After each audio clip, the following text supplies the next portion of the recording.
ان کے خلاف جو الائنس بنا ہے طاقت کا، اس کی پوری کہانی آ جاتی ہے۔ مثلا پاکستان بنا 14 اگست 1947 کو، 8 مہینے میں پہلی حکومت گئی، اگلے 6 مہینے میں دوسری حکومت گئی۔ چلانا کن کو ہے؟ چودھری غلام احمد کو، محمد علی کو، اسکندر مرزا کو۔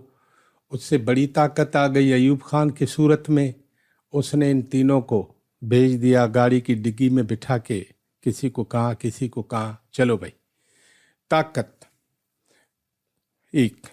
دوسری بات 1947 میں چونکہ پاکستان، یہ جو آج کا پاکستان ہے، اس کی کوئی آرمی تو نہیں تھی، یہ تو متحدہ ہندوستان تھے، ان کے الگ الگ پرنسلی اور بہت سارے اسٹیٹس تھے، سندھ اور ہند کہتے تھے، یا خیرپور اسٹیٹ تھا، کلات تھا، ادھر کے پی کے علاقوں کے بہت سارے۔ تو وہ ساری جو ساری باتیں، اس میں ہم نے کیا کیا کہ انڈیجنس پیپل کے حوالے سے ہم نے یہ مقامی لوگ، مقامی جو لوگ ہیں ان کے حوالے سے ہم نے کیا کیا کہ جو طاقتور لوگ ہیں ان کو چنا اور اسٹیبلشمنٹ کو ان کے ساتھ ملایا اور ان کا ایک الائنس بنایا۔ اس الائنس کا پھر کام کیا ہوا کہ آج اس سیزن میں کس کی حکومت ہونی ہے، اس سیزن میں کس کی حکومت ہونی ہے، تو یہ میری بات نہیں مانتا تو کل تیری حکومت نہیں جائے گی، تو ان کو 2 ووٹ نہیں دیتا تو تیری حکومت نہیں رہے گی۔ بالکل بچے جیسے گڈے اور گڑیا کا کھیل کھیلتے ہیں پاکستان کے ساتھ اسٹیبلشمنٹ نے، طاقت نے، تعصب نے یہ کام کیا۔ پھر ہم نے دیکھا کہ اس 1947 اور 1951 ان 3 برسوں میں جتنے بھی یہاں کے پڑھے لکھے لوگ تھے، بزنس مین تھے، جس کی پوری ساؤتھ ایشیا میں، ساؤتھ ایسٹ ایشیا میں، فار ایسٹ میں جس کی ہاک اور دھاک تھی، جو بامبے کی اسٹاک ایکسچینج میں بھی اپنا لوہا منوا چکے تھے، وہ سارے کے سارے لوگ جو ہیں وہ یہاں سے چلے گئے۔ جنہوں نے یہاں کالج کھولا تھا، جنہوں نے یہاں ہسپتال کھولے تھے، ایون گھوڑوں اور گدھوں کے لیے جو حوض خانے بھی کھولے تھے نا بندر روڈ پہ، وہ سب کے سب یہاں سے چلے گئے۔ یعنی ہندو آبادی کا، ہندو سندھی، ہاں، جن کی جو ایک بڑی مرکنٹائل کمیونٹی تھی، بالکل، اور ساری دنیا میں جس کی دھاک تھی، ہاں، بحیرہ ہند کے تمام جو بندرگاہیں ہیں وہاں ان کی تجارت تھی، وہ سب کے سب سندھ سے ہندوستان منتقل ہو گئے، سب چلے گئے۔ کوئی ہانگ کانگ بھی گیا، سنگاپور بھی گیا، ادھر دبئی بھی گیا۔ پھر ہر ایک نے کہا کہ اپنا وطن چھوڑ دیا ہے، اب باقی جگہوں کو اپنا وطن بنائیں۔ اب باقی جگہوں پہ جب انہوں نے اپنا وطن بنایا ہے نا، تو 2 3 4 ہر ایک ملک میں وہ لوگ جو ہیں وہ اسی طرح ہی ہیں جیسے یہاں تھے، اور ان کی تو ایک بات۔ دوسری بات یہ کہ سندھ خالی ہو گیا پڑھائی لکھائی سے، بزنس سے۔ اب جو ہمارے نئے بندے آئے ہندوستان سے، ان میں بزنس مین نہیں تھے، یہ بات یاد رکھیں، ان میں بزنس مین نہیں تھے۔ ادھر پاکستان کی میڈیا کا انتہائی گھناؤنا رول شروع ہوتا ہے، جھوٹ، اور تعصب کی حد یہ ہے کہ ہم نے اگلے سال کہنا شروع کر دیا کہ ہم نے ہندوؤں سے آزادی لی ہے، حالانکہ ہم نے انگریزوں سے لی تھی۔ پاکستان بنانے کا مقصد انگریزوں سے آزادی تھی، لیکن ہم نے اس کو عملی جامہ کیا دیا، میڈیا میں کیا پہنایا کہ یہ ہندوؤں سے ہم نے ملک وطن آزاد کرا کے اور کر دیا۔ ڈاکٹر صاحب اب 1 یونٹ کی طرف آئیں۔ ابھی ہم 58 تک آ گئے۔ نہیں، 1 یونٹ تو پہلے بن گیا تھا، سنے 55 میں آیا نا جی۔ اس میں کیا ہوا کہ ان 8 برسوں میں انہوں نے کوشش کی کہ پنجابی، پشتون، مہاجر محاذ بنا کے اور جتنا بھی سندھیوں کو دھکیلا جا سکتا ہے ہر اسفیئر میں وہ دھکیلا جائے۔ مثلاً آپ حساب کریں، میں نے جیسے پہلے کہا ہے کہ میڈیا کا گھناؤنا کام شروع ہوا، تو 1947 میں کوٹا سسٹم ہندوستان سے آنے والے ہمارے دوست جو مہاجرین یا پناہ گیر تھے ان کے لیے تھا. 15% ان کے لیے مختص تھا، کتابوں میں ہے. لیکن آپ نے میڈیا میں کر کے کیا دکھایا کہ گویا یہ کوٹا سسٹم شاخسانہ ہے سندھیوں کا، یہ کوٹا پہ چلنے والی قوم ہے اور ان کو تو کوٹا چاہیے، یہ پرولیج رہنا چاہتے ہیں، یہ محنت وحنت نہیں کرنا چاہتے. ٹھیک. ایک بات آگے ان کو خیال آ گیا کہ یہ جو سندھی انٹیلیجنشیا وہ نہیں ہے، لیکن بزنس بھی نہیں ہے، لیکن اسمبلی ہمارے کنٹرول میں ہے. تو 48 میں انہوں نے جو حرکت کی تھی کراچی کو الگ کر کے، تو کراچی کو انہوں نے کیا سندھ سے علیحدہ کر کے پاکستان کا دارالحکومت، اور سندھ کے دارالحکومت کے لیے اسی چارٹر میں لکھا گیا کہ ہم پیسے دیں گے، آپ اس شہر کو دارالحکومت جیسا شہر بنائیں. 1 ٹکا نہیں دیا. حیدرآباد جب انہوں نے منتقل ہوا. ایک بات. دوسری بات، اب آہستہ آہستہ اسٹیبلشمنٹ فیل کرتی ہے کہ یہ جو ہم وڈیرے کو کہتے ہیں یہ کرو تو یہ کرتے ہیں، یہ کرو تو یہ کرتے ہیں. پھر آپ نے 1955 میں اچانک آپ نے دیکھا کہ 102 ممبران کی اسمبلی ہے، اس میں 98 لوگ 1 یونٹ کے حامی نکلتے ہیں، 4 لوگ 1 یونٹ کے مخالف نکلتے ہیں. اس دور میں انہوں نے 1 یونٹ اسی لیے لگایا تاکہ یعنی پاکستان کے مغربی پاکستان کے چاروں صوبوں کو ضم کر دیا، مشرقی پاکستان کی برابری کے لیے، وسائل زیادہ لینے کے لیے. وسائل زیادہ لینے نمبر 1. نمبر 2، یہ کائیں کے لیے سندھی پنجابی اور پشتو اور اس کا چکر چلا رہا ہے، ہم سب پاکستانی ہیں. اصل میں میرا نقطہ نظر یہ ہے کہ یہ تھا ہی سندھی کو مائنس کرنے کے لیے 1 یونٹ. آئیڈیا تو بنگالیوں کا ہے، مزے کی بات ہے، یہ بھی تاریخ کی ستم ظریفی ہے، لیکن یہ سندھیوں کے خلاف گیا. پھر سندھ لکھنا جرم ہوا، سندھی لکھنا جرم ہوا. آپ انویلپ پہ سندھی لکھو گے، وہ انویلپ آپ کے گھر نہیں پہنچے گا. آپ انویلپ پہ سندھ لکھو گے، آپ سندھی میں ایڈریس لکھو گے، نہیں پہنچے گا. کیا ہوا؟ پھر یہاں سے مزاحمت شروع ہوئی پاکستان میں سندھی دانشوروں کی، اور اس میں سب سے بڑے جو ابھر کے آئے، ایک تو بہت بڑے آدمی تھے حیدر بخش جتوئی، اس کا تو کنٹینیوس چل رہا تھا سندھاری تحریک. ہاں، لیکن شیخ ایاز اور باقی جو لوگ تھے 1 یونٹ کے خلاف. یہ پاکستان میں اور صوبہ سندھ میں پہلی موومنٹ ہے جو کسی پولیٹیکل پارٹی کے بجائے انٹلیکچوئلس نے شروع کی.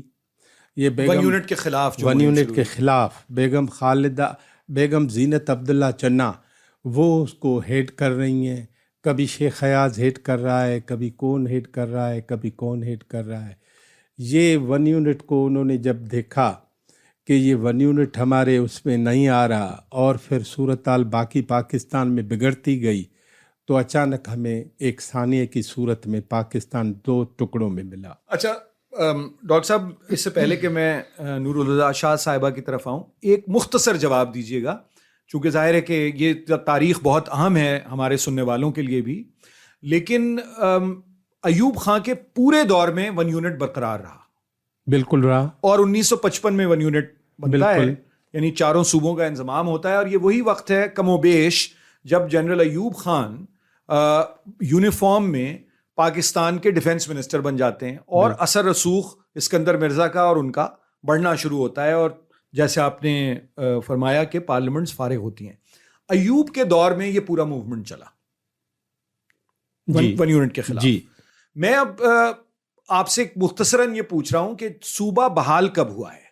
1 جولائی میں 69-70 میں 1 جولائی 1970 70 کے عام انتخابات کے پہلے 70 کے عام انتخابات سے پہلے.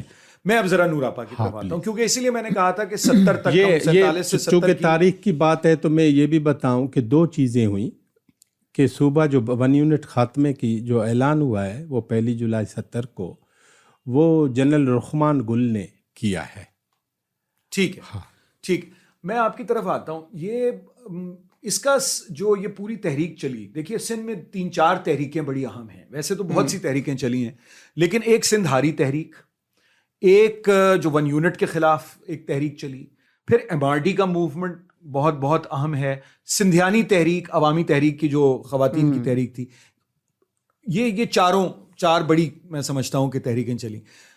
اس کے سندھ کی سماج پر, ثقافت پر اور ادب پر کیا اثرات ہوئے؟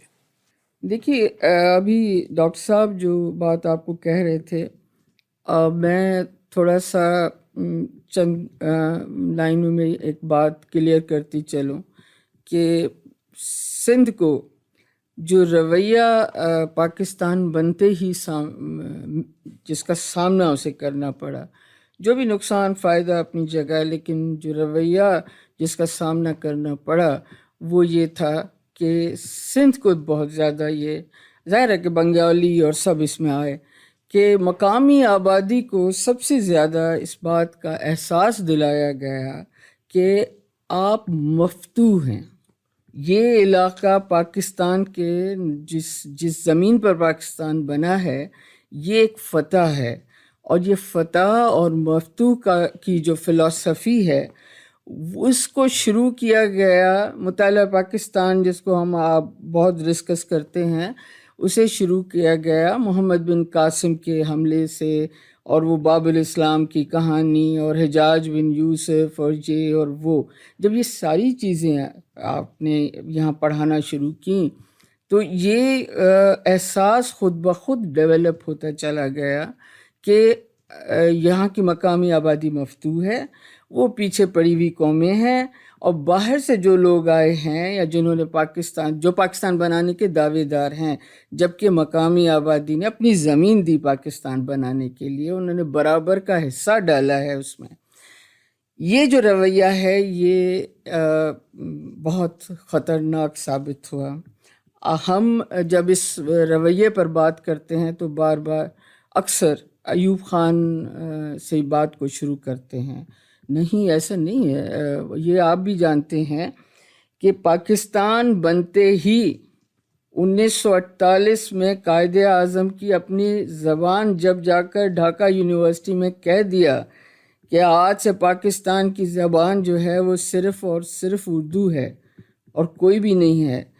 ایک چیز یہ میں آپ کو بتاؤں, دوسری 1 یونٹ کی جو بات, میں اتفاق سے وہ نسل ہوں جو 1 یونٹ کے ماحول میں پلی بڑھی ہے, کیونکہ میرے والد گورنمنٹ آفیسر تھے, اور میں نے آنکھیں کھول کر 1 یونٹ یوں دیکھا کہ میں لاہور میں پلی بڑھی, اور میں نے وہاں کا ماحول دیکھا کہ 1 یونٹ میں مثلاً میں نے یہ دیکھا کہ لاہور میں جب ہم اسکول جاتے تھے تو پنجابی میں بات کرنا وہاں اسکول میں منع تھا, اس پر فائن لگتا تھا. مگر میں نے اس کے ساتھ یہ بھی دیکھا کہ بچوں میں یہ چیز, ظاہر بچے اپنے بڑوں سے سن کے آتے ہیں. میں نے بھوکے بنگالی اور یہ ساری چیزیں بھی دیکھیں کہ بھوکا بنگالی, سندھی مجھے آج تک یاد آتا ہے کبھی کبھی کہ بچوں سے میں نے سنا وہاں پر سندھی مانو کر دیا. ظاہر ہے کہ وہ مختلف زبانیں بولنے والے بچے تھے. سندھی مانو, کٹ کٹانو, ہاتھ میں جھاڑو, بغل میں کچھ اس طرح کا, بغل میں جھاڑو, ہاتھ میں کچھ, یہ ساری چیزیں, یہ ماحول بنایا گیا یہاں پر. 1 یونٹ کے بعد جب آپ بات کرتے ہیں ان تحریکوں کی, ہم آتے ہیں ان تحریکوں پر, ان کا جو یہ مزاحمت, وہ جو ڈاکٹر صاحب نے کہا کہ انویلپ پر آپ کا اگر سندھ لکھا ہوا ہے تو وہ آپ کے پتے پر وہ چیز نہیں, خط نہیں پہنچے گا. سندھ میں جو مزاحمت شروع ہوئی اور یہ جو تحریکیں پروان چڑھیں, ان کی بنیاد اس چیز میں تھی کہ شناخت کھو دینا نہیں, شناخت جو چھین لی گئی پاکستان بننے کے بعد, جو شناخت چھین لی گئی اسے بچانے کے لیے, سندھ کی شناخت کو بچانے کے لیے. اچھا, اب کیا ہے کہ ہماری اس پورے ماحول میں جب ہم کہتے ہیں کہ, میں اس بات میں بڑا بلیو رکھتی ہوں, آپ ایک ہوائی بات ہم کر دیتے ہیں کہ پاکستانی ایک قوم ہے. پاکستانی ایک قوم ہے ہی نہیں. 40 50 60 70 سال میں کوئی بھی قوم نہیں بنتی ہے، صدیاں ہزارہا برس لگتے ہیں کسی قوم کو بنتے ہوئے، اور قوم زمین سے اگتی ہے، کئی قوم آسمان سے نازل نہیں ہوتی ہے۔ تو یہ جو اس لیے میں اس بات پہ پورا بلیو رکھتی ہوں کہ پاکستان جو ہے وہ مختلف اقوام کا ملک ہے، اس پر مشتمل ہے، مختلف اقوام ہیں۔ اب یہ جو ہم خوابوں کی دنیا کی بات کرتے ہیں، ہم سب ایک ہو نہیں سکے، ہو بھی نہیں سکتے۔ ہم اپنی سوچ رکھتے ہیں، اپنے حقوق رکھتے ہیں، ناٹ مفادات، حقوق رکھتے ہیں اپنے۔ اس لیے میں ہمیشہ یوں سوچا کرتی ہوں کہ پاکستان، جب ہم مجموعی طور پر بات کرتے ہیں تو عوام کے متعلق بات کرتے ہیں کہ پاکستان کے عوام، ان کے یہ مسائل، ان کے یہ حقوق ہیں۔ لیکن اس میں ایک چیز ڈالی گئی کہ لوگوں کے ذہنوں سے، آپ اگر ایک شاعر کی حیثیت میں، ایک ادیب کی حیثیت میں ذرا غور کریں گے کہ پاکستان میں تمام نسلوں کے ذہنوں سے ایک لفظ نکال دیا گیا، وہ ہے وطن۔ وطن نہیں ہے، ہم آج بھی بات کرتے ہیں، ہم کہتے ہیں پاکستان ہمارا ملک ہے، پاکستان ہمیں عزیز ہے۔ ہاں بالکل عزیز ہے، ہمارا ملک ہے۔ ہمارے پاس یہاں پاکستان میں وطن کا کانسیپٹ ختم کر دیا گیا۔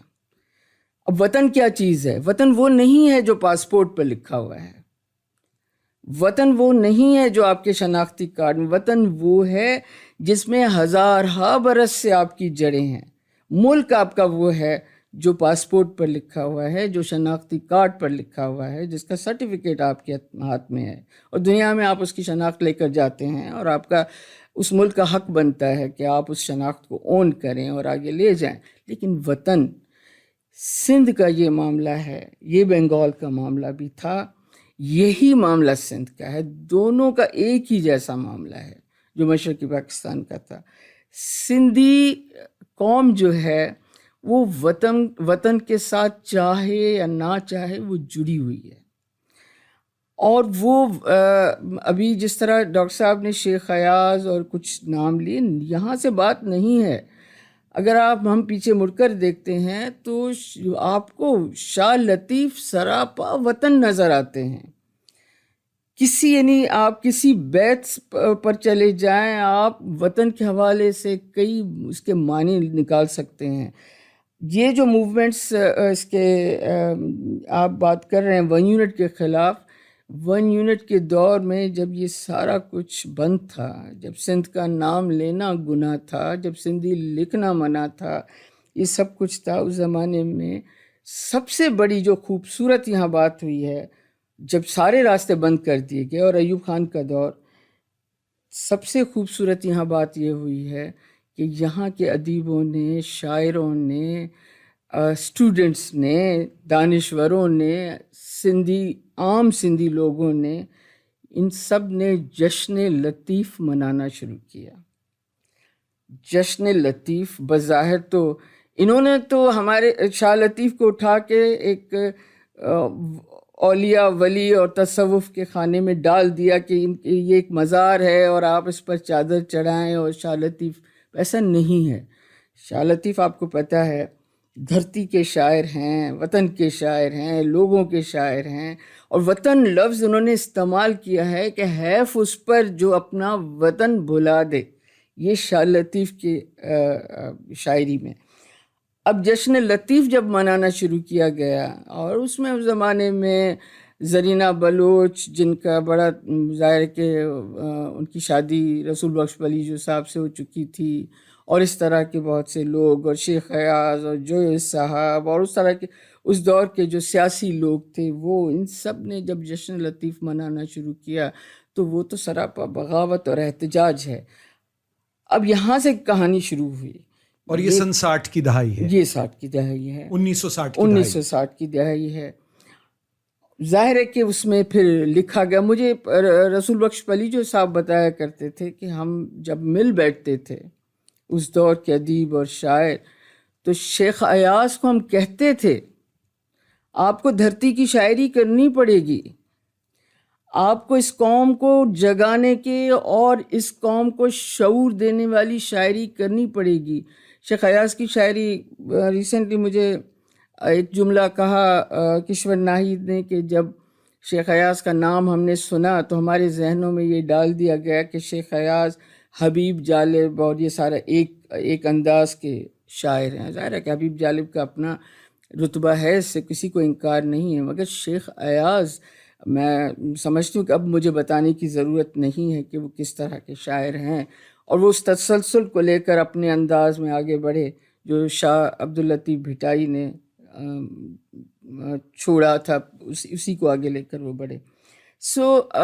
جشن لطیف سے یہ شروع ہوا، اس کے بعد یہ مستقل چلتا رہا، جس میں ہم آگے میں بات کو مختصر کروں تو بھٹو، ذوالفقار علی بھٹو کو جو پھانسی دی گئی اور سارا ضیاء الحق کا جو دور آیا، وہ شدید ایک ایسا دور تھا جس میں سندھی قوم کو اور زیادہ پیچھے دھکیلا گیا،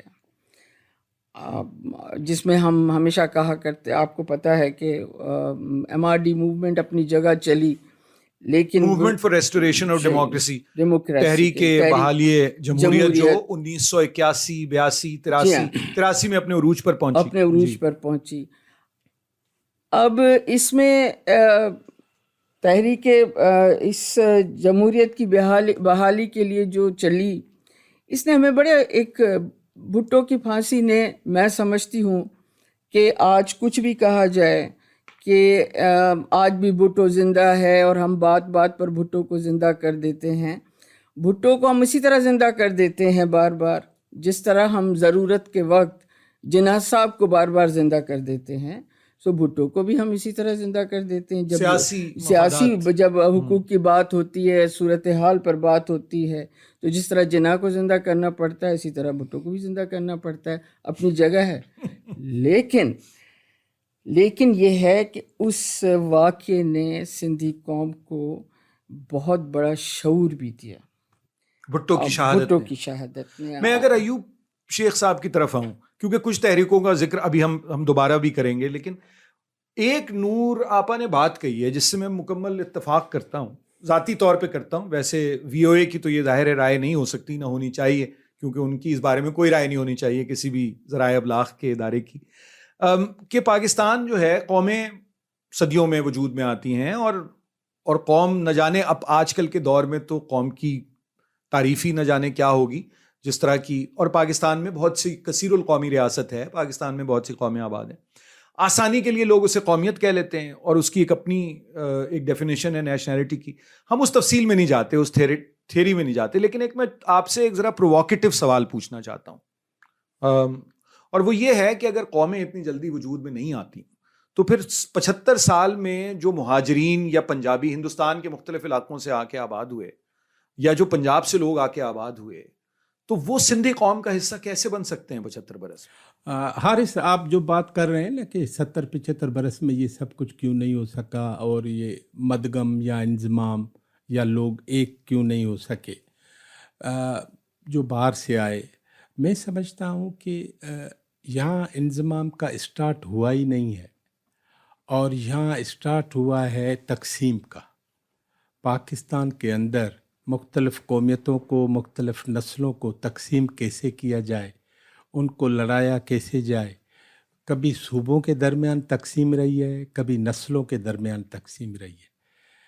3 اہم باتیں ہیں جو اس پورے پاکستان میں تمام لوگوں کو پاکستانی قوم تک بنا سکتے ہیں. نمبر 1 ایجوکیشن، نمبر 2 انصاف، نمبر 3 وسائل کی منصفانہ تقسیم. یہ تینوں چیزیں ہمارے پاس اریگولر ہیں. پریویلیج کلاسز کو الگ طریقے سے ملتی ہیں، بڑے صوبے کو الگ طریقے سے ملتی ہیں، اور چھوٹے صوبوں. آپ بارش کا آج کا حال احوال بھی دیکھیں نا، بارش اور سیلاب کا. سیلاب تو تھا ہی نہیں، یہ بارش سیلاب ہو گئی ہے.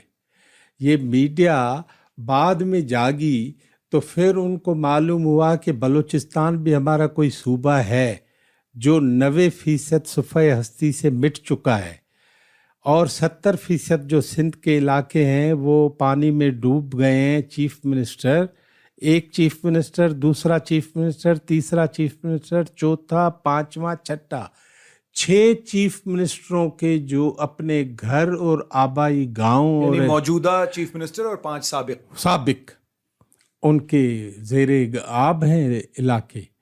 ہاں، تو اس حوالے سے آپ دیکھیں کہ میڈیا، اس کی تشہیر، اس کی باتیں، وہ خود ہم نے انصاف کے طور پر اسی لیے نہیں چلانی کہ ہمیں تقسیم در تقسیم ہی کام آتی ہے. یہ پاکستان طاقت کے لیے، یہ پاکستان تعصب کے لیے ہے، یہ پاکستان پریویلیج کلاس کو پروٹیکٹ کرنے کے لیے ہے. نورالہدیٰ شاہ صاحبہ، نوراپا، آپ بھی اس سلسلے میں، کیونکہ میں نے جو سوال ڈاکٹر صاحب سے پوچھا، ایوب شیخ صاحب سے، وہ آپ ہی کے جواب سے کیوں لے کے پوچھا تھا، تو آپ اس سلسلے میں کچھ کہنا چاہیں گی؟ دیکھیں، میں ڈاکٹر صاحب سے اس بات پر تو ایگری کرتی ہوں. دیکھیں، ریاست نے ایسا ہونے نہیں دیا. جو آپ پوچھ رہے تھے کہ جو بعد میں آئے ان 75 سالوں کے دوران یا شروع میں ان کے، وہ کیوں اس کا حصہ نہیں بن سکے، وہ قوم کیوں نہیں، یہی پوچھنا چاہ رہے ہیں. میرا تو سوال یہ ہے نا کہ میں تو اس میں میں نے جو ایک سوال کیا وہ یہ تھا کہ اگر قومیں صدیوں میں بنتی ہیں تو جو لوگ 75 سال میں آئے، ایک تو یہ بھی تو اصرار ہوتا ہے، جو لوگ سندھ سے محبت کرتے ہیں، سندھ میں رہتے ہیں، یا جو قدیم زمانے سے سندھی قوم کا حصہ ہیں، کہ جو لوگ بعد میں آئے وہ ضم ہو جائیں. اور میں سمجھتا ہوں کہ بالکل جائز بات ہے. اور ڈاکٹر صاحب نے بڑا اچھا جواب دیا کہ انضمام کا پروسیس شروع نہیں ہوا، لیکن وہ 75 سال میں کیسے ضم ہو جائیں اگر صدیاں لگتی ہیں قوم بننے میں؟ دیکھیں، صدیاں، میں خود بھی اس طبقے میں سے ہوں جو بعد میں آئے ہیں. اب ظاہر ہے کہ میرے بڑے بعد میں آئے ہیں، اور میں ایسے بھی لوگوں کو جانتی ہوں جن کو یہاں آئے ہوئے، جن کے بڑوں کو یہاں آئے ہوئے 200 سال مشکل سے ہوئے ہیں. وہ ان کے چہرے بھی یہاں کے نہیں ہیں، مگر وہ اپنی شناخت سندھی کرواتے ہیں. اس میں وہ فارسی اور پشتو بولنے والے لوگ ہیں جن کو ہم سب اچھی طرح سے جانتے ہیں. دیکھیے، بات یہ نہیں ہے. ایک تو بات ڈاکٹر صاحب والی بالکل صحیح ہے کہ تقسیم در تقسیم پر یہ پالیسی رکھی گئی پاکستان کو چلانے کے لیے، ورنہ ہزارہ برس سے، بے شک ہزارہ برس سے موجود ہوتی ہے زمین، وطن، اپنی شناخت کے ساتھ. جو بعد میں آتے ہیں وہ لوگوں میں نہیں ضم ہوتے. آج بھی یہاں سرائکی بھی ہیں، بلوچ نہیں، جس کو ہم بروچ کی بولتے ہیں، بروچ کی بولنے والے بھی ہیں. آج بھی یہاں بہت سی زبانیں بولنے والے ہیں. جنرلی آپ بات پوچھیں گے، وہ کہیں گے ہم سندھی ہیں. پوچھیں گے مادری زبان کیا ہے، وہ آپ کو نہیں کہیں گے کہ سندھی ہے. میں مہاجر لفظ جو ہے، اگر یہ شناخت ہے تو مجھے کبھی بھی اس پر اعتراض نہیں رہا. اردو زبان اگر ہے تو مجھے کبھی بھی اس پر اعتراض نہیں ہے. آپ تو اردو کے لکھنے والے ہیں. ایگزیکٹلی، میں اردو زبان کو، سندھ کی زبان جو ہے، میں اس کو اون کرتی ہوں کہ یہ سندھ کے لوگوں کی، یہ بھی سندھ کے لوگوں کی زبان ہے. اگر مہاجر محض شناخت کے لیے آپ، لیکن اگر ہم آپس میں ایک ہو جائیں، ایک ہم کس چیز پر نہیں ہوتے. ابھی جو انہوں نے کہا کہ اگر پاکستان، سندھ میں سیلاب آ رہا ہے، سندھ ڈوب رہا ہے، اور یہ ہم یوں اس کو دیکھ رہے ہیں کراچی میں بیٹھ کر، جیسے ہم امریکہ سے بیٹھ کر دیکھ رہے ہیں، کھڑکی سے باہر کا منظر دیکھ رہے ہیں. وہ تڑپ نہیں ہے، وہ پریشانی نہیں ہے. لیکن پھر میں نے یہ بھی ابھی اسی سیلاب میں دیکھا کہ لوگوں کے اندر آہستہ آہستہ انسان جاگنا شروع ہوا. وہ جنہیں اس بات پر بھی اختلاف تھا کہ یہ کیا ہونے والا ہے، یہ سب لوگ یہاں کیوں آ رہے ہیں، ان کے اندر بھی انسان جاگنے لگا. جس کے لیے میں ایک چھوٹی سی مثال آپ کو دے دیتی ہوں. میں ایک کیمپ میں گئی، ہمارے یہ آرٹس کونسل کا ہی کیمپ تھا. اس کیمپ میں 9-10 عورتیں تھیں جو فل ٹرمز پریگننٹ تھیں، اور کسی بھی وقت ان کا بچہ پیدا ہو سکتا تھا، اور وہ سیلاب سے گزر کر آئی تھیں. میں نے ایک چھوٹی سی پوسٹ لگا دی، مجھے مدد چاہیے ان 10 خواتین کے لیے. آپ یقین کریں، میں رات کو 2 بجے تک فون اٹینڈ کرتی رہی. اگلے دن ان میں سے میجورٹی وہ لوگ تھے جو اردو بولنے والے تھے، ڈاکٹرز تھے، ہاسپٹلس کے لوگ تھے. انہوں نے کہا ہم حاضر ہیں، آپ جو کہیں، 10 کیا، آپ جتنی چاہیں ہم آپ کو فری میں کر کے دیں گے، آپ پریشان نہ ہوں. تو یہ ساری چیزیں ہیں. اس کا مطلب ہے ہمارے اندر محبت موجود ہے. اردو اور سندھی بولنے والے کے اندر ایک انسان موجود ہے, محبت موجود ہے. تو تقسیم کون کر رہا ہے؟ تقسیم ہمیں ریاست کرتی ہے, اور ریاست خوامخواہ کر رہی ہے. ریاست اتنی تکلیف, ریاست کو اپنا سروائیول چاہیے نا, اس کی بقا اس ملک میں ہے. اس ملک کو بقا حاصل ہوگی تو ریاست کو بقا حاصل رہے گی.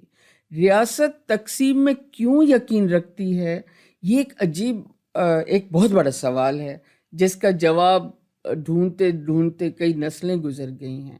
ادروائز میں سمجھتی ہوں کہ کراچی میں تو آپ چھوڑ دیں, ٹھیک ہے, یہ شہر ایسا ہے نا, ہر جگہ دنیا میں اتنے بڑے شہروں میں یہ سارے شہر ایسے ہوتے ہیں, وہاں ان کی زندگی, اپنی گلی, اپنے ایڈریس, اپنی نوکری, ہر جگہ پوری دنیا ایسی ہے. یہاں جو سندھی بھی رہ رہے ہیں وہ بھی اسی طرح ہیں. لیکن آپ پیچھے چلے جائیں, آپ حیدرآباد جائیں, پیچھے جائیں, آپ کو پتہ ہی نہیں چلتا کہ کون اردو اسپیکنگ ہے یہاں پر, کون سندھی ہے, پتہ ہی نہیں چلے گا. وہ اردو والا آپ کے ساتھ سندھی میں بات کر رہا ہوگا, اس نے مونچھیں بھی پوری سندھی وڈیرے جیسی رکھی ہوں گی, ٹوپی بھی پہنی ہوئی ہوگی, شلوار کی گھیر بھی اس نے وہی رکھی ہوئی ہوگی, چاہے سندھی ویسی پہنے بھی نہ. لیکن وہ بھی تو ہیں, وہ ضم ہو چکے ہیں. وہ سندھیوں میں یہ غلط فہمی دور ہونی چاہیے. سندھی یہ نہیں کہتا ہے کہ آپ سندھیوں میں ضم ہو جائیں. سندھی یہ نہیں کہتا ہے کہ آپ اردو سے وڈرا کر جائیں. سندھی یہ کہتا ہے کہ آئیے ہمارے ساتھ اس دھرتی کے دکھ سکھ میں, اس دھرتی کے لوگوں کے دکھ سکھ میں ہمارے ساتھ کھڑے ہو جائیے, ہم آپ کے ساتھ کھڑے ہو جائیں. اگر آئیے وڈیرا شاہی کے خلاف, فیوڈل سسٹم کے خلاف جنگ کرنی ہے, آئیے ہم دونوں مل کے کرتے ہیں. اگر انتہا پسندی والے رویے کی اور دہشت گردی کی اور اس طرح کی سیاست کی مخالفت کرنی ہے, آئیے ہم آپ کے ساتھ کھڑے ہوتے ہیں. آپ کو نوراپا نہیں لگتا کہ جو مذہبی شدت پسندی ہے پاکستان میں جو بڑھی پچھلے 40 برس میں, اور پھر ہوتے ہوتے پچھلے 20 برس میں اور زیادہ, وہ بھی ہماری تمام شناختوں کے لیے ایک بہت بڑا مسئلہ ہے, ثقافتی شناخت کے لیے بھی, لسانی کے لیے بھی, سیاسی شناخت کے لیے بھی؟ تو یہی تو وہ ریپنگ پیپر کریٹ کیا گیا ہے جس کے اندر شناختوں کو ڈالا جا رہا ہے. ایکچولی کس چیز میں بند کیا جائے, کیا کیا جائے؟ آپ کو مسلمان ہیں, جذباتی مسلمان ہیں, اوپر سے آپ کہہ رہے ہیں کہ ملک بھی ہم نے اسلام کے نام پر بنایا ہے, پھر اسلام کو خطرہ ہے پوری دنیا میں, اس کا قلعہ بھی یہی ہے, یہیں اسلام بچے گا, ادروائز وہ خطرے میں رہے گا. یہ وہ ریپنگ پیپر ہے, سینس نہیں ہے اسلام کا. اسلام چیز کیا اس کا سینس نہیں ہے. لیکن اس ریپنگ پیپر میں آپ نے سارے ملک کی قوموں کی, لوگوں کی شناخت کو اس میں لپیٹ دیا ہے. اور یہاں جب معاملہ آتا ہے نا کہ اصل معاملہ تو اسلام کا ہے, تم مسلمان ہو کہ نہیں ہو, وہاں ایک مسلمان جو ہے ظاہر ایک عام بندہ جس کو صرف کلمے کی حد تک ظاہر جس کا ایمان ہر وقت یہاں وہ سوچتا ہے کہ اسلام خطرے میں پڑا ہوا ہے, اس کی پریارٹی یہ ہو جاتی ہے کہ میں اس اپنا کے جذبات سے کھیلا ڈاکٹر صاحب میں اگر آپ کی طرف آؤں اور تھوڑا سا پیچھے جائیں, کیونکہ ہم آ گئے دور حاضر میں, جو کہ بہت اچھی بات ہے, اور اس میں ہم نے بڑے ایک طریقے سے بہت ساری چیزوں کو کور کیا. لیکن 83 کے MRD موومنٹ کے بارے میں اگر مختصراً کچھ بتائیں, چونکہ آپ اس کے گواہان میں ہیں. ذوالفقار علی بھٹو کو سندھی وڈیروں نے ڈچ کیا, بے وفائی کی, اور اس کو اکیلا تنے تنا چھوڑ دیا. میں سندھی کہتا ہوں, سندھی وڈیروں نے, جس کو انہوں نے پالا تھا, پوسا تھا, اور سوشلزم کا نام لے کے ان کو ہی آگے کیا, جلسوں میں ذلیل ان کو کیا اور سب کچھ ان کو دیا. پھر انہوں نے سب کچھ وہ کیا, اور ایک دن قید تنہائی میں ذوالفقار علی بھٹو صاحب کو اکیلا چھوڑ دیا. اور مشہور 2-4 ان کے جو لیڈر تھے گزر گئے. انہوں نے بیان اور پریس کانفرنس دی کہ ابھی تو بندے کو پیدا ہونا ہے جو بھٹو کو پھانسی دے, پیدا ہو, بڑا ہو اور کسی عہدے پہ, اور آپ خاموش رہیں. سب خاموش ہو گئے. آپ دیکھیں کہ پاکستان میں جو سب سے بڑے ثانیے ہوئے ہیں نا, ان میں یہ ایک بہت بڑے ثانیے کا میری نظر میں ایک باب ہے، چیپٹر ہے. اس چیپٹر پہ جو کم سے کم مزاحمت ہے اس سے تھوڑا پہلے یا اس کے بعد وہ ذوالفقار علی بھٹو کا قتل ہے. ہم اس کو اسی لیے چھیڑتے نہیں ہیں کہ سارے وڈیرے، ساری اس کی پارٹی جو ہے وہ شرم کے مارے سر جھکائے کھڑی ہوتی ہے کہ ہم نے یہ بھی کیا، اور اپنے لیڈر کو نعرہ بار مارا جیے بھٹو، اندر اس کو پھانسی چڑھا دیا. ایک بات. دوسری بات کیا کی کہ وہ نفرت، وہ غصہ جو عدی نور الہدیٰ شاہ نے پہلے کہا کہ وہ پائل اپ ہو رہا تھا. 1981 میں بیگم نصرت بھٹو نے 70 کلفٹن میں بنائی MRD کے لیے، اور جو سارے بھٹو مخالف لوگ تھے ان میں سے اکثریت ان کو ہی کہا کہ آپ آ جاؤ جنرل ضیاء الحق کے خلاف. وہ جیسے ہی اکٹھے ہوئے تو ہائی جیکنگ کا آپ کو معلوم ہوگا جی کہ سلام اللہ اور سلام اللہ ٹیپو والوں کا، اور جو ADC طارق رحیم جس میں قتل ہوا تھا. تو اس ہائی جیکنگ کے نام پہ جنرل ضیاء الحق نے بہیمانہ تشدد کر کے سیاسی ورکروں کو، دوسروں کو وہ کر دیا، اور اسی پہ یہ MRD کی تحریک 2 سال مؤخر ہو گئی. 83 کی 14 اگست کو پھر یہ شروع ہوئی. 14 اگست 83 کو 1983 کو یہ موومنٹ، اس موومنٹ میں 2 باتیں تھیں. ایک تو سول نافرمانی کی تحریک کو اس طرح چلانا تھا کہ کوئی بھی چیز مارشل حکام کی نہیں ماننی. دوسرا یہ تھا کہ اپنی اپنی پارٹیوں کے جو رضاکار ہیں وہ سب کے سب رضاکارانہ گرفتاریاں دیں گے. ہر طرف سوائے خیبر پختونخوا کے، پاکستان کے باقی صوبوں، اس وقت وہ سرحد کا نام تھا، اور 13 تاریخ کو ولی خان نے اس تحریک سے علیحدگی کا اعلان کیا تھا کہ پہلے احتساب ہو، بعد میں ہم ضیاء الحق کا انتقام لیں گے ضیاء الحق سے.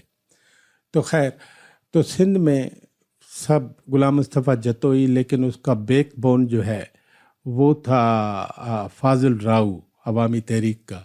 تو فاضل راؤ جیسے گلی کوچے، پہاڑ، کاچھو، کوہستان، تھر، ہر جگہ وہ شخص گیا اور لوگوں کو نکالا باہر، اور لوگوں کی یہ تحریک جو ہے وہ چل پڑی.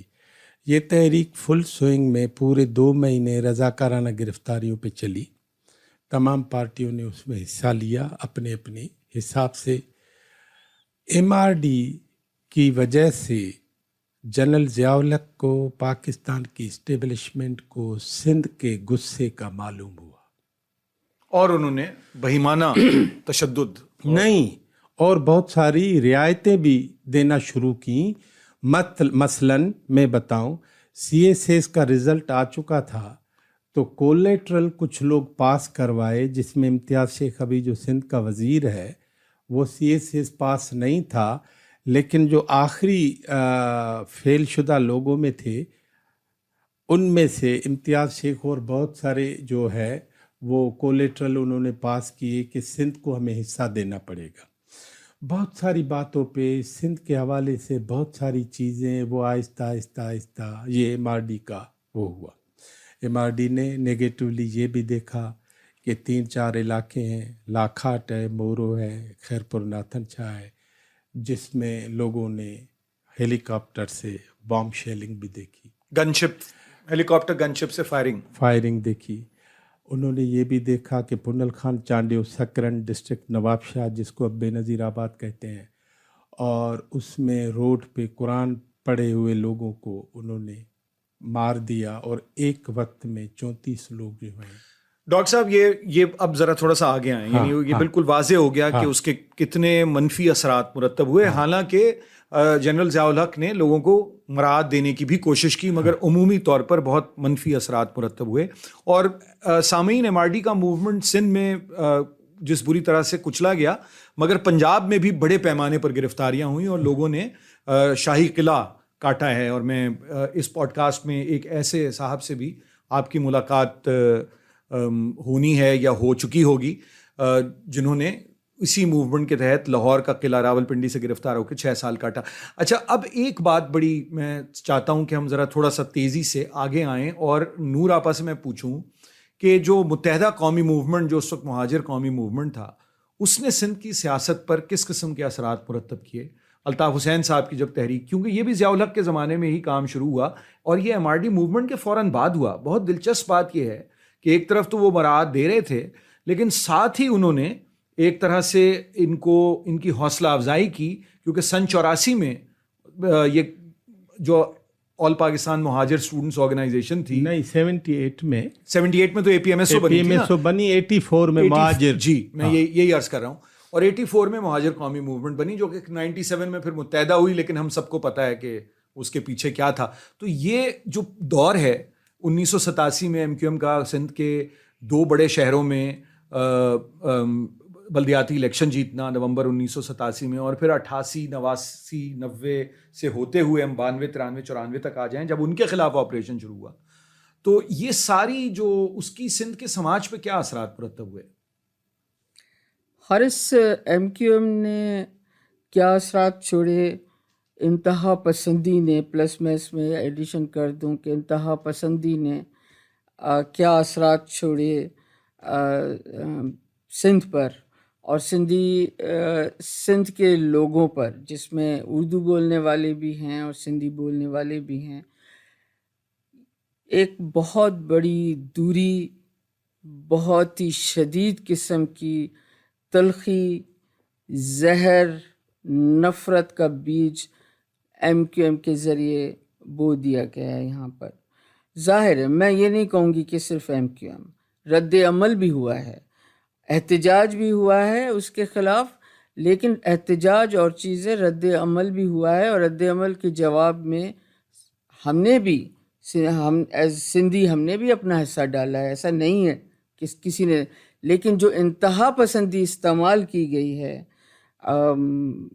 دہشت گردی کی صورت میں، اب یہ ساری چیزیں جو ہیں، میں آپ جب آج کے دن پر بیٹھے مجھ سے آپ یہ سوال کر رہے ہیں تو میں اس سوال کو، آپ کے سوال کو اس لیے گول کر رہی ہوں، میں اس سوال کے جواب کو اس لیے مختصر کرتے ہوئے واپس اپنی بات پر آ رہی ہوں کہ اس نے عام اردو بولنے والے پر جو اثر چھوڑا، عام سندھی بولنے والے پر جو اثر چھوڑا، نسلیں تباہ ہو گئیں. 30 سال کے عرصے میں 30 نسلیں تباہ ہو جاتی ہیں، اور نسلیں تباہ ہوئیں. خاص طور پر کراچی میں جو ہے بہت کچھ ہوا، جس میں 3 نسلیں تباہ ہوئیں. ان کا فیوچر، ان کا کریئر، اردو مڈل کلاس جو ہے، اردو اسپیکنگ مڈل کلاس، یہ آپ بھی جانتے ہیں، یہ ایک بہت بڑی چیز بننے جا رہا تھا.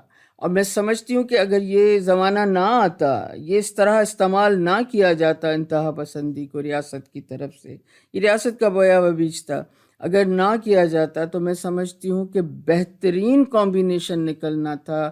اردو مڈل کلاس اور سندھی اسپیکنگ اربن کلاس کا ایک حسین کمبینیشن تیار ہونا تھا، جو نہیں ہونے دیا گیا، صرف اس لیے کہ ہم الگ الگ رہیں.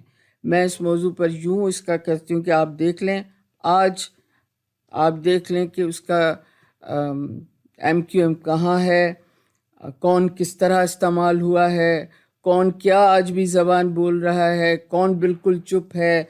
ایک طوفان تھا، ایک میں سمجھتی ہوں ایک دھول تھی جو دونوں طرف سے چھائی ہوئی تھی، جو چھٹ گئی ہے.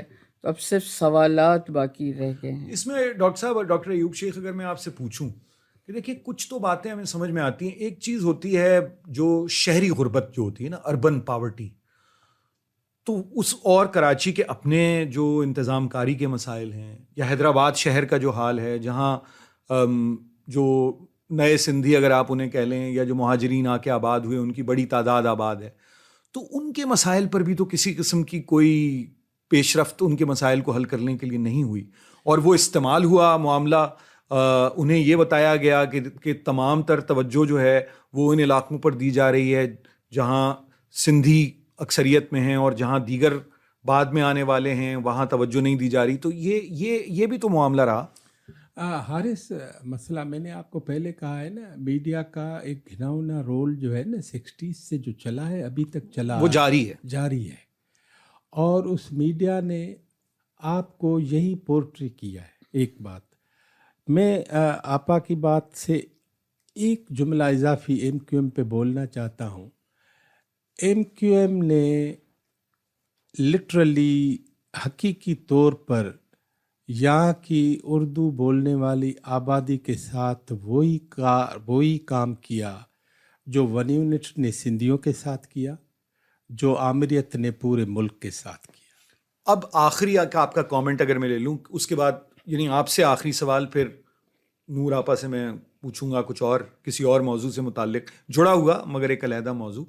آخری سوال آپ سے یہ ہے کہ بے نظیر کی شہادت جو سن 2007 میں ہوئی اور پاکستان پیپلز پارٹی کی ایک مسلسل حکومت، اس کے بعد 2008 سے اب تک ایک مستقل پاکستان پیپلز پارٹی کی حکومت ہے، 70 کی دہائی کے بعد 88 سے 89 90، پھر اس کے بعد ایک 90 کی دہائی کے وسط میں ایک مختصر دور، مگر اب پیپلز پارٹی کی حکومت جو ہے وہ 14 سال سے ہے سندھ میں، اور بی بی کی شہادت ہوئی، بے نظیر بھٹو کی شہادت ہوئی، محترمہ بے نظیر بھٹو کی، تو اس کے سندھی سماج پہ کیا اثرات ہوئے مرتب، اور کیا ایلینیشن بڑھا، اور کیا اس کے نتیجے میں پیپلز پارٹی نے اس پہ کیپٹلائز کیا، یا کوئی اور وجہ ہے کہ پیپلز پارٹی مستقل جیتتی چلی آ رہی ہے؟